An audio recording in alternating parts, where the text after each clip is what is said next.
Irmãos, nós damos início à nossa série de pregações e mensagens no mês de agosto. Como o pastor Newton já avisou, já descreveu, por que o mês de agosto é considerado o mês de missões dentro da Igreja Presbiteriana do Brasil, por causa da chegada do missionário que plantou a primeira igreja, o primeiro presbitério, o primeiro seminário aqui no Brasil, Ashbel Green Simonton. E por isso nós temos esse mês especial com uma série de mensagens acerca de missões. Missões é a ordem de Jesus. É por isso que nós não podemos negligenciar, nós não podemos menosprezar, nós não podemos ignorar essa tarefa tão nobre, tão árdua, mas também tão especial, de cumprir o chamado e realizarmos missões. Missões é a ordem de Jesus e não é uma ideia humana. Missões é uma ideia divina. As missões estão conectadas ao coração de Deus, pois Ele mesmo enviou seu Filho, de mesma substância e essência do Pai. O próprio Deus envia seu único Filho, da mesma essência e substância do Pai, para nascer, viver, padecer, morrer e ressuscitar. Missões nascem do coração do Pai. Missões só é possível pelo conhecimento de Jesus, o Cristo. Só é possível viver a vida em missões e cumprir o nosso papel, o chamado que Ele tem para nós de sermos missionários, conhecendo a Cristo de uma forma pessoal. Missões estão completamente ligadas à Palavra de Deus, à Bíblia Sagrada. Não existe missões longe da Palavra de Deus. O cumprimento da missão deve ser totalmente dependente do Espírito Santo. Nós dependemos do Espírito Santo, é Ele quem capacita, é Ele quem habilita cada cristão para cumprir o seu chamado. Missões é dever de cada cristão, é privilégio e é dever de cada cristão em todo tempo e em todo lugar. E o conteúdo da missão? Qual o conteúdo da missão? Qual o conteúdo de todos os missionários, o conteúdo que nós devemos levar em todo o tempo, eu e você, todos que professam a fé em Jesus Cristo?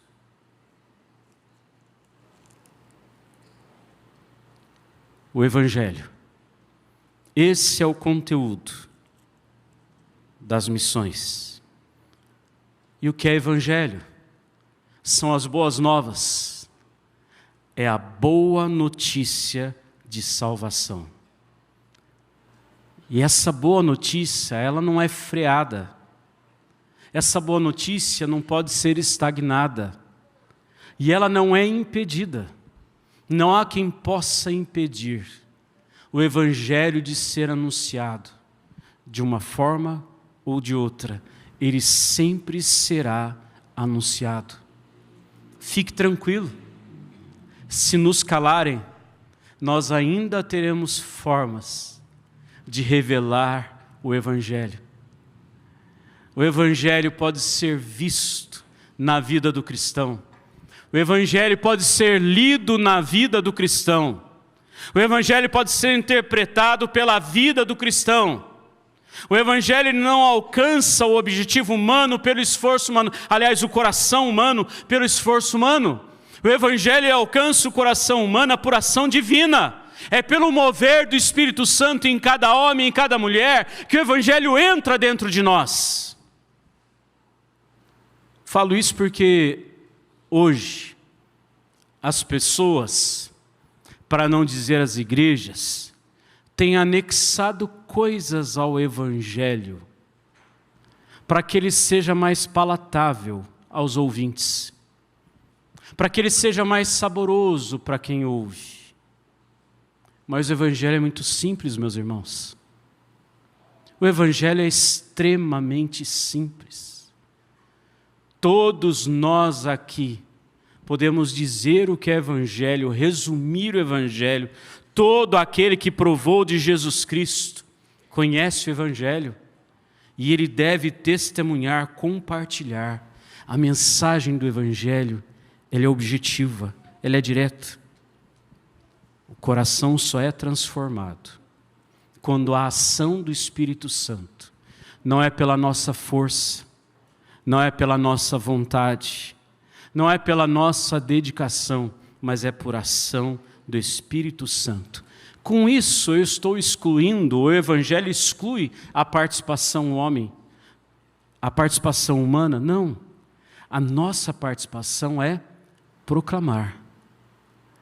Deus faz o restante na pessoa e na obra do Espírito Santo. É Ele quem aplica o Evangelho no coração do homem e da mulher. Mas tem 3 lições que eu quero compartilhar com você, 3 ações que nós devemos tomar. Para isso, abra a sua Bíblia comigo em Atos capítulo 2. Eu quero ler com os irmãos do versículos 1 a 39.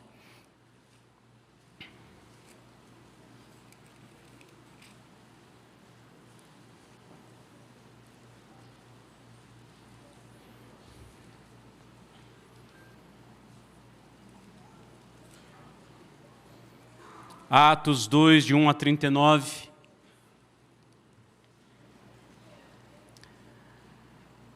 Eu vou ler. E é importante que em dia em que nós teremos batismo, profissão de fé, e depois vamos juntos participar da ceia do Senhor, esse texto é singular. Por isso lerei todo ele e quero que você acompanhe a leitura. Diz assim: ao cumprir-se o dia de Pentecostes, estavam todos reunidos no mesmo lugar. De repente veio do céu um som, como de um vento impetuoso, e encheu toda a casa onde estavam assentados. E apareceram distribuídas entre eles línguas como de fogo, e pousou uma sobre cada um deles. Todos ficaram cheios do Espírito Santo, e passaram a falar em outras línguas, segundo o Espírito lhes concedia que falassem. Ora, estavam habitando em Jerusalém judeus, homens piedosos, vindos de todas as nações debaixo do céu. Quando, pois, se fez ouvir aquela voz, afluiu a multidão que se possuiu de perplexidade, porquanto cada um os ouvia falar na sua própria língua. Estavam, pois, atônitos e se admiravam, dizendo: vede, não são porventura galileus todos esses que aí estão falando? E como os ouvimos falar cada um em nossa própria língua materna? Somos partos, medos, elamitas e os naturais da Mesopotâmia, Judéia, Capadócia, Ponto e Ásia, da Frígia, da Panfilha, do Egito e das regiões da Líbia, nas imediações de Cirene, e romanos que aqui residem, tanto judeus como prosélitos, cretenses e arábios. Como os ouvimos falar em nossas próprias línguas as grandezas de Deus? Todos atônitos e perplexos interpelavam uns aos outros: que quer isso dizer? Outros, porém, zombando, diziam: estão embriagados. Então se levantou Pedro com os 11 e, erguendo a voz, advertiu-os nesses termos: varões judeus e todos os habitantes de Jerusalém, tomai conhecimento disto e atentai nas minhas palavras. Esses homens não estão embriagados, como vindes pensando, sendo esta a 3ª hora do dia, cerca de 9 da manhã. Mas o que ocorre é o que foi dito por intermédio do profeta Joel. E acontecerá nos últimos dias, diz o Senhor, que derramarei do meu Espírito sobre toda a carne. Vossos filhos e vossas filhas profetizarão, vossos jovens terão visões, e sonharão vossos velhos. Até sobre os meus servos e sobre as minhas servas derramarei do meu Espírito naqueles dias, e profetizarão. Mostrarei prodígios em cima no céu e sinais embaixo na terra, sangue, fogo e vapor de fumaça. O sol se converterá em trevas e a lua em sangue antes que venha o grande e glorioso dia do Senhor. E acontecerá que todo aquele que invocar o nome do Senhor será salvo. Varões israelitas, atendei a estas palavras. Jesus, o Nazareno, varão aprovado por Deus diante de vós com milagres, prodígios e sinais, os quais o próprio Deus realizou por intermédio dele entre vós, como vós mesmos sabeis, sendo este entregue pelo determinado desígnio e presciência de Deus, vós o matastes, crucificando-o por mãos de iníquos, ao qual, porém, Deus ressuscitou, rompendo os grilhões da morte, porquanto não era possível fosse ele retido por ela. Porque a respeito dele diz Davi: diante de mim via sempre o Senhor, porque está à minha direita, para que eu não seja abalado. Por isso se alegrou o meu coração e a minha língua exultou. Além disso, também a minha própria carne repousará em esperança. Porque não deixarás a minha alma na morte, nem permitirás que o teu santo veja corrupção. Fizeste-me conhecer os caminhos da vida, encher-me-ás de alegria na tua presença. Irmãos, seja-me permitido dizer-vos claramente a respeito do patriarca Davi, que ele morreu e foi sepultado.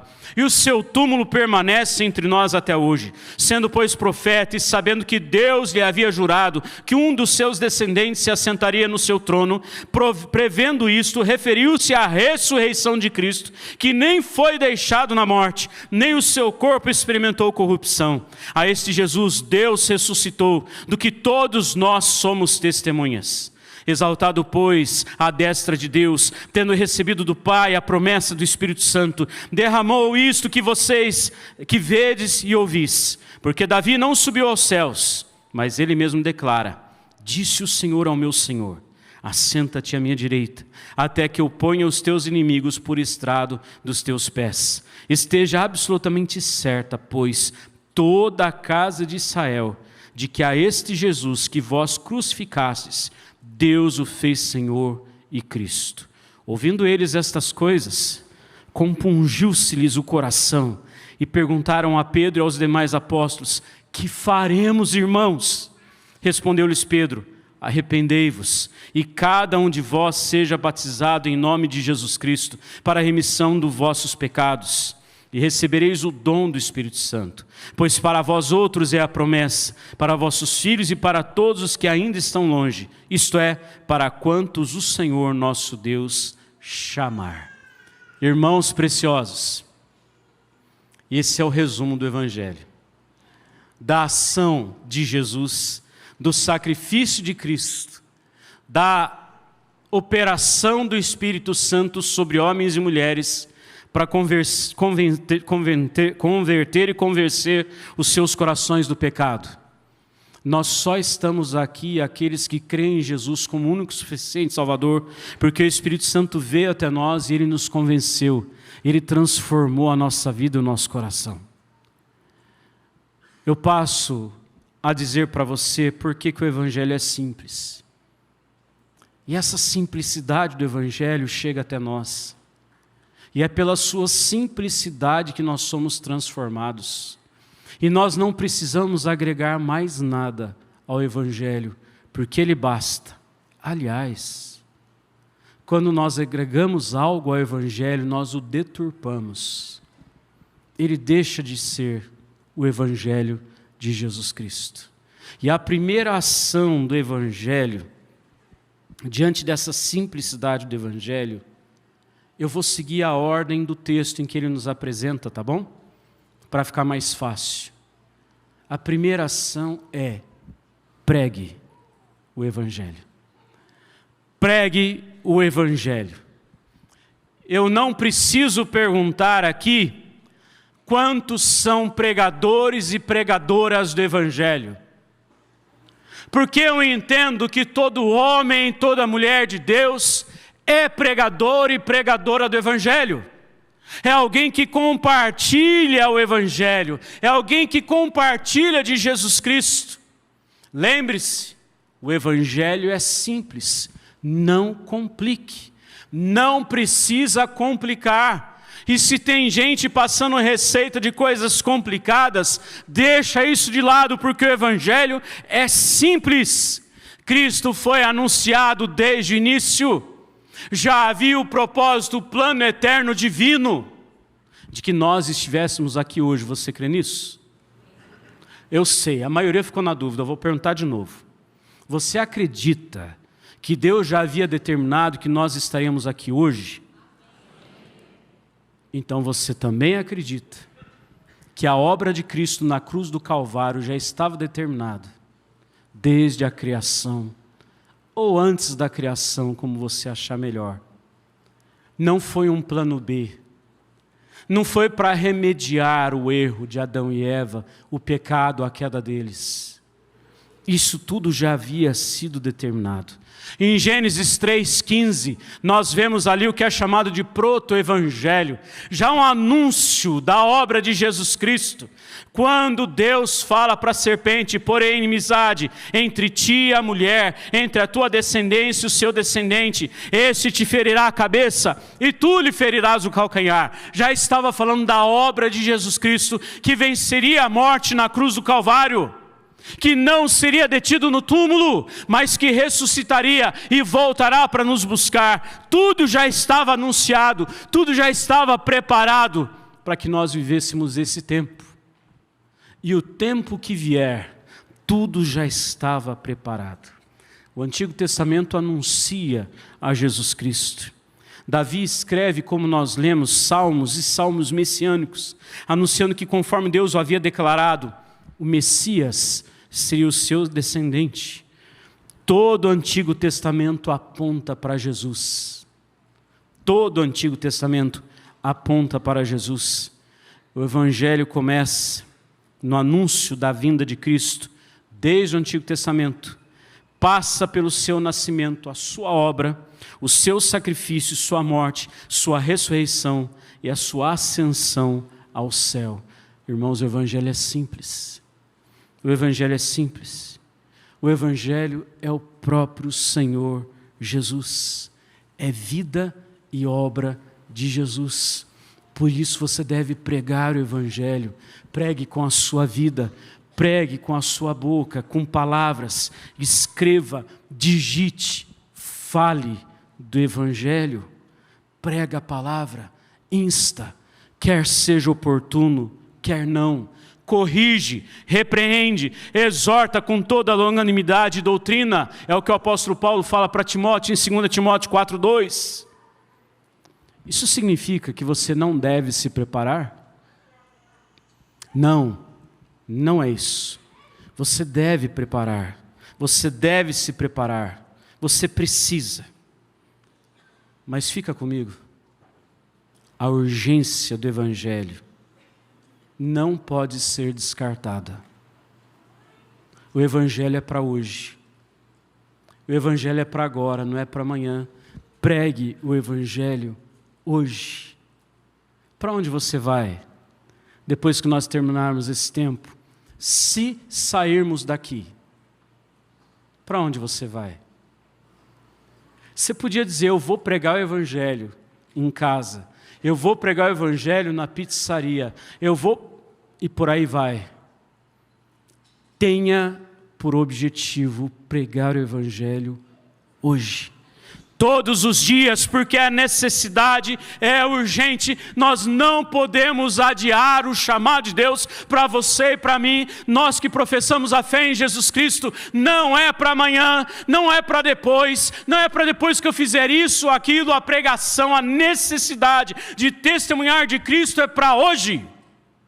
Não deixe para depois, não perca o seu tempo, não perca oportunidades. O tempo é agora.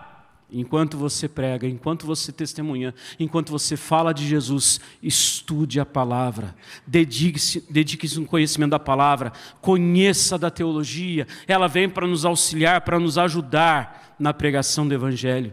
Mas não refreie a pregação, não refreie a pregação, não retarde a pregação. Pregue. Esse é o tempo, agora é a hora. A tarefa da evangelização do mundo não é para amanhã.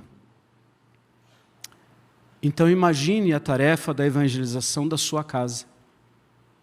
Se a tarefa da evangelização do mundo não é para amanhã, é para hoje, imagine a sua casa. Imagine seu ambiente de trabalho. Imagine os seus vizinhos. A tarefa é para agora. Pregue do que você já conheceu. Pregue sobre Jesus. Você é de Jesus, você conhece a Cristo, pregue de Cristo. Sempre há oportunidade. Todos os dias nós temos a chance de anunciar Jesus. Pregue em tempo e fora de tempo. Pregue enquanto tem fôlego. A Bíblia conta para nós que essa é uma missão, uma tarefa que os anjos anelam conhecer. Eles gostariam de fazer isso, de saber como é, mas eles não sabem, porque foi designado apenas a nós, homens e mulheres mortais, mas que temos a vida eterna em Jesus. É um privilégio para você e para mim. O Espírito Santo ele foi derramado sobre os discípulos de Jesus. Eles estavam reunidos obedecendo a ordem de Jesus, estavam ali em Jerusalém, debaixo da orientação dele, e durante a Páscoa, o Espírito desce sobre eles, o Espírito os enche, os inunda, os transborda. Eles obedeceram à direção de Jesus, o Espírito os capacita para falarem das maravilhas de Deus, as maravilhas que Jesus havia feito, na língua natal de cada um deles.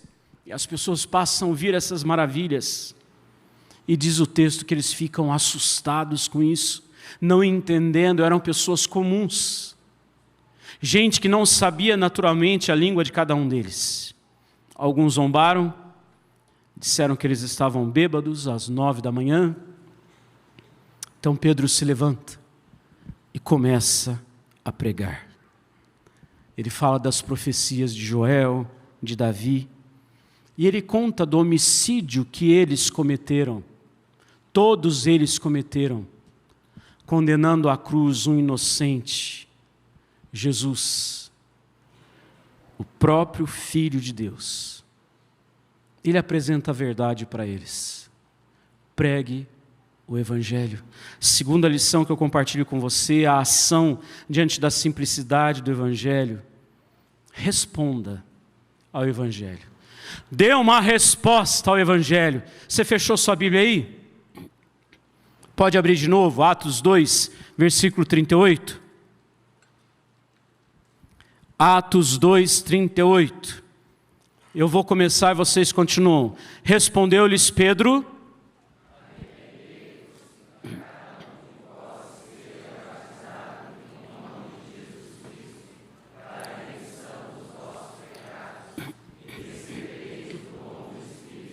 arrependei-vos e cada um de vós seja batizado.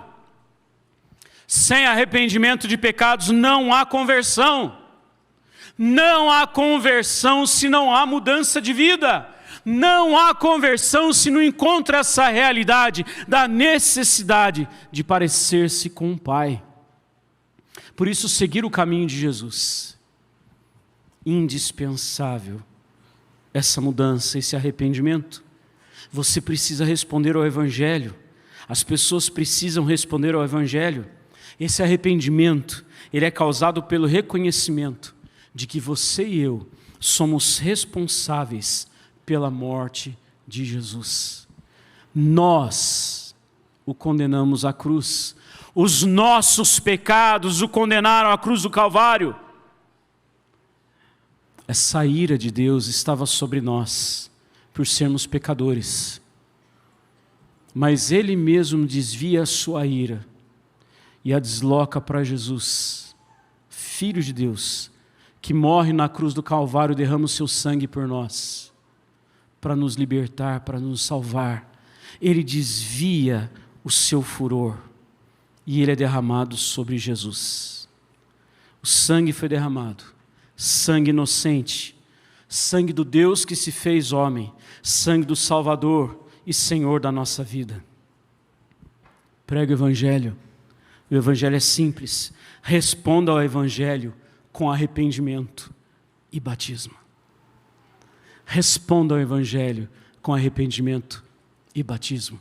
Por quê? Eu preciso me tornar membro da igreja. Por quê? Eu devo ser batizado. Porque é uma ordem de Jesus. É assim que você responde ao evangelho que você conheceu, que você foi achado e encontrado, seu coração transformado, arrependimento no seu coração, você vai responder com o batismo. Você vai publicar a sua fé, você vai assumir esse vínculo público com Jesus Cristo e com o povo dele. Jesus deixou a ordem para nós. Mateus 28 diz isso, versículo 19, 20. Vá, batize, pregue, discipule. O batismo é um sinal da entrada ao povo do Senhor, à sua igreja. Nós choramos por causa do nosso pecado. Nós devemos chorar por causa do nosso pecado. Nós devemos chorar pelo pecado que levou Jesus à cruz. Mas nós também festejamos a vitória sobre a morte, com o nosso novo nascimento, através do batismo. É tempo de festa, é tempo de celebração. Nós nos ajoelhamos chorando pelo pecado que crucificou Cristo, mas nós nos levantamos cheios de júbilo, porque Ele ressuscitou, e porque Ele veio até nós, e Ele nos assumiu diante do Pai. Que verdade poderosa, maravilhosa e transformadora. Romanos 10, versículos 9 e 10, o apóstolo Paulo diz: se com a tua boca confessares Jesus como Senhor, e em teu coração creres que Deus ressuscitou dentre os mortos, serás salvo. Porque com o coração se crê para a justiça, e com a boca se confessa a respeito da salvação. Veja, não existe opção de não responder ao evangelho anunciado. Você sai daqui hoje sem opção de não responder. Você vai dar uma resposta. Ou esse evangelho entra no seu coração e transforma a sua vida, ou você diz não ao evangelho. Não tem como deixar para depois. O deixar para depois é dizer não. O deixar para depois é dizer não. Nossos filhos em casa cresceram e agora continuam crescendo, ouvindo: obediência tardia é desobediência. Você tem a chance de ouvir agora e de seguir agora. Pedro, ele responde de uma forma clara e muito objetiva para aqueles homens todos que perguntaram: que faremos? O que faremos? E o que ele diz? Arrependei-vos e sejam batizados em nome de Jesus Cristo. Irmãos, a pregação é simples. O evangelho é simples. Pregue Jesus e o Espírito atua. E nós conduzimos as pessoas ao arrependimento e ao batismo. Simples assim. Responda ao evangelho. A terceira ação diante do evangelho, e eu termino com essa, é: viva o evangelho. Pregue, responda, mas viva o evangelho. Para isso eu convido você para abrir mais uma vez em Atos 2, e eu quero ler versículos 42 a 47. Atos 2, de 42 a 47. Diz assim: perseveravam na doutrina dos apóstolos e na comunhão, no partir do pão e nas orações. Em cada alma havia temor, e muitos prodígios e sinais eram feitos por intermédio dos apóstolos. Todos os que creram estavam juntos e tinham tudo em comum. Vendiam as suas propriedades e bens, distribuindo o produto entre todos, à medida que alguém tinha necessidade. Diariamente perseveravam unânimes no templo, partiam pão de casa em casa e tomavam suas refeições com alegria e singeleza de coração, louvando a Deus e contando com a simpatia de todo o povo. Enquanto isto, acrescentava-lhes o Senhor, dia a dia, os que iam sendo salvos. Meus irmãos, no relato desses últimos versículos, nós já não temos mais números para contar. Entretanto, até o versículo 39, quantas pessoas aproximadamente haviam naquela igreja? 3.500 pessoas. Os 500 discípulos que estavam em Jerusalém, mais os 3.000 que foram batizados. Quase 3.000 batizados. 3.500 pessoas e eles se reuniam. Tem gente demais na igreja. Está vendo? É por isso que eu não gosto de ir no primeiro domingo. Falta lugar. Fica apertado. Ué, mas venha todos os outros domingos também. Tem o segundo, terceiro, quarto domingo. Tem mês que tem até 5 domingos. Venha todos os domingos. E se faltar lugar, pastor Newton, nós já conversamos, pastor Leandro, conselho da igreja, irmãos, a gente não tem problema em fazer 2 cultos por domingo. O que isso significa, meus irmãos? A comunhão, ela não é negociável. Os irmãos que serão recebidos como membros da nossa igreja, os membros de alguma data, os membros de longa data, a sua comunhão com a igreja de Jesus não é negociável, não é uma opção, não é uma alternativa, é uma necessidade, é uma urgência, é um imperativo de Jesus. Nós precisamos viver em comunhão. A vida do Evangelho é a vida com Jesus e juntamente com os irmãos da fé. A comunidade dos convertidos, os que foram alcançados pelo Cristo do Evangelho, agora vivem a vida em comum. Nós precisamos viver essa vida em comum. A comunhão entre os santos não é opção, mas uma condição. Os membros do corpo de Cristo vivem em comunhão com Cristo e com o seu povo. Para terminar, pensa, responde aqui para mim. Vou te fazer uma pergunta. Você gosta demais de mim. E você quer conviver comigo. E você quer partilhar a sua vida comigo. E você diz que gosta muito de mim.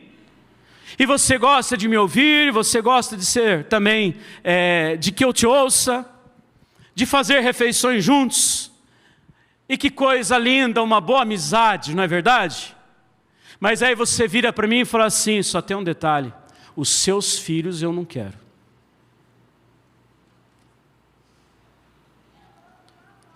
Eu ia gostar? Eu ia ficar feliz?